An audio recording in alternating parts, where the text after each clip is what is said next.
Hello friends, welcome to my channel enhance to study. Friends, आज की इस video में मैं लिटरेरी टर्म्स का पार्ट 3 कवर करूंगी। इसके पहले मैंने पार्ट 1 और 2 को डिस्कस कर दिया है। ये जो लिटरेरी टर्म्स है, नेट एग्जामिनेशन, टीजीटी, पीजीटी और अदर कंपटीशन एग्ज़ाम के लिए बहुत ही इम्पोर्टेंट और रेलिवेंट है। तो ध्यान से इस वीडियो को देखिए और इसमें जितने भी इम्पोर्टेंट पॉइंट हैं उनको लिख लीजिए। बट अगर आप इस चैनल पर अभी नए हैं तो इस चैनल को लाइक करिए, सब्सक्राइब करिए और बेल आइकन को प्रेस कर लीजिए, जिससे आने वाली हर वीडियो की नोटिफिकेशन आपको टाइम टू टाइम मिलती रहे। तो आइए स्टार्ट करते हैं लिटरेरी टर्म्स। ये फर्स्ट लिटरेरी टर्म्स है बीट राइटर्स। यहाँ पर मैं बीट राइटर्स के बारे में डिस्कस करूँगी। तो सबसे पहला पॉइंट है, beat writers identifies a loose knit group of poets and novelist in a second half 1950s and early 1960s। तो बीट राइटर्स पोइट और नॉवलिस्ट का ग्रुप है और ये सेकेंड हाफ ऑफ 1950s और अर्ली 1960 में एग्जिस्टेंस में आया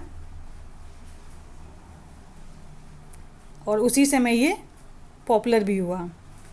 नेक्स्ट पॉइंट है, they shared a set of social attitude, anti-establishment, anti-political, anti-intellectual। ये beat writers anti establishment, anti political, anti intellectual जो कि सोशल एटीट्यूड का पूरा सेट है, उसको ये अपने वर्क्स में शेयर करते हैं। Oppose to the prevailing culture, literary and moral values, और ये अपोज करते हैं यानी विरोध करते हैं कल्चरल का, लिटरेरी एंड मोरल वैल्यूज़ का, and in favour of self realisation, और ये सेल्फ रियलाइजेशन और सेल्फ एक्सप्रेशन के फेवर में थे। यानी इन्होंने लिटरेरी और मोरल वैल्यूज़ का खंडन किया है और सेल्फ रियलाइजेशन और सेल्फ एक्सप्रेशन को अपने वर्क में एडॉप्ट किया है, यानी अपने वर्क के माध्यम से इन टर्म को उसमें पोर्ट्रे करने की कोशिश की है। नेक्स्ट पॉइंट है, the beat writers often performed in coffee houses and other public places to accompaniment of drum और jazz music. Beat writers basically perform करते थे कॉफ़ी हाउसेज में एंड जो अदर पब्लिक प्लेसेस थे with the accompaniment of the drum and jazz music, यानी इनके through ये अपने वर्क्स में इनके माध्यम से परफॉर्म करते थे। नेक्स्ट पॉइंट है, the group includes as the poets Allen Ginsberg, Gregory Corso, Lawrence Ferlinghetti, William Burroughs and Jack कैरोज।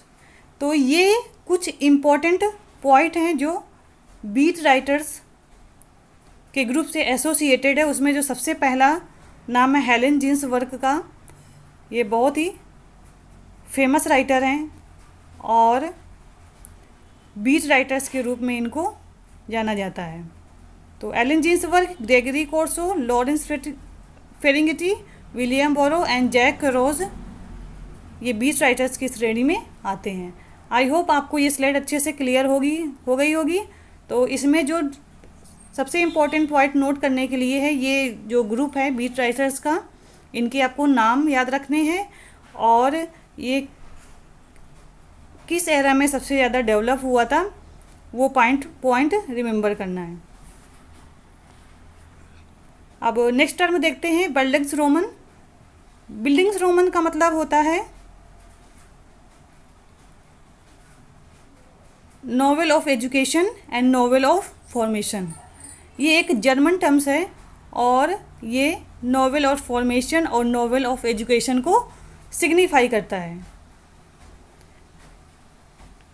Next point है, the subject of these novel is development of protagonist mind and character from childhood to maturity. इस novel का जो main subject है वो ये है कि जब प्रोटोगोनिस्ट का माइंड और जो किसी प्ले में या किसी नॉवेल में प्रोटोगोनिस्ट का जो character from childhood to maturity, यानी उसका जो थिंकिंग है, उसकी जो थिंकिंग है, उसकी जो आइडियोलॉजी है, वो चाइल्डहुड में कैसी थी एंड आफ्टर दैट मैच्योरिटी में कैसी थी। चाइल्डहुड से लेकर मैच्योरिटी तक का जो टाइम पीरियड था, उसमें क्या क्या चेंजेस आए हैं, इसके बारे में बताता है। उसमें क्या क्या डेवलपमेंट्स आए हैं उस प्रोटोगोनिस्ट के कैरेक्टर में, माइंड में क्या क्या डेवलपमेंट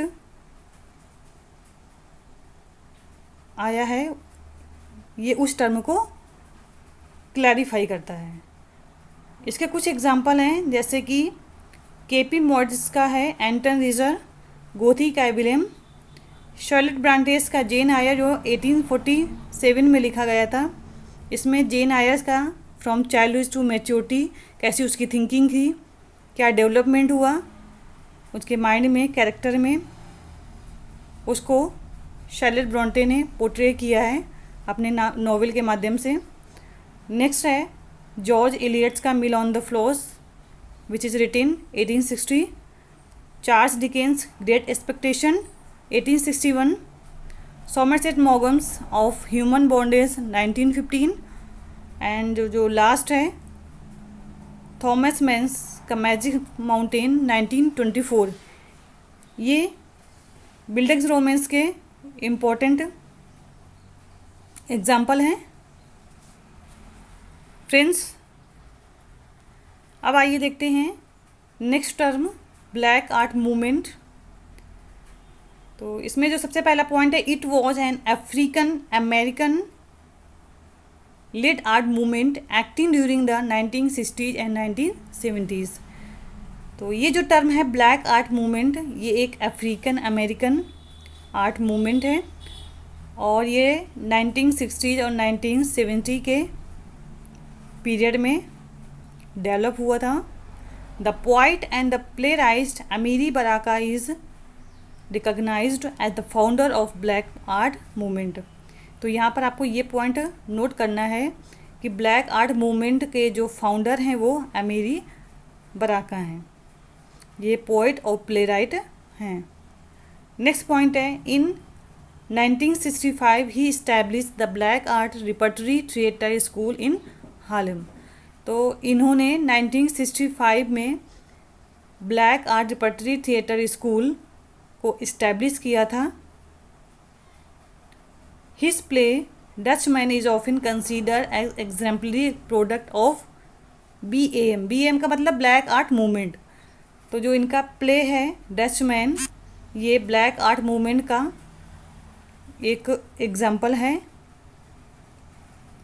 नेक्स्ट पॉइंट है, among other writer of movement were poets Etheridge Knight, Sonia Sanchez, Haki Madhubuti, Nikki Giovanni, John Alfred William, Eldridge Cleaver, James Alan McPherson, Paul Carter Harrison and Ed Bullins. तो ये कुछ important writer हैं,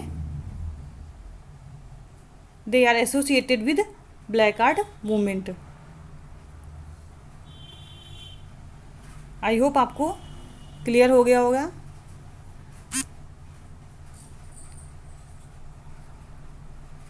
आपको ये topic कैसा लगा comment में ज़रूर डिस्कस कीजिएगा। अगर आपको ये वीडियो अच्छी लग रही हैं तो आप इसको लाइक और सब्सक्राइब ज़रूर कर लीजिए। आज के लिए फ्रेंड्स बस इतना ही। नेक्स्ट वीडियो में एक और नए टॉपिक और लिटरेरी टर्म्स का जो नेक्स्ट पार्ट है, नेक्स्ट सीरीज़ है, उसको मैं कंटिन्यू करूँगी। तब तक के लिए goodbye, take care, thank you so much.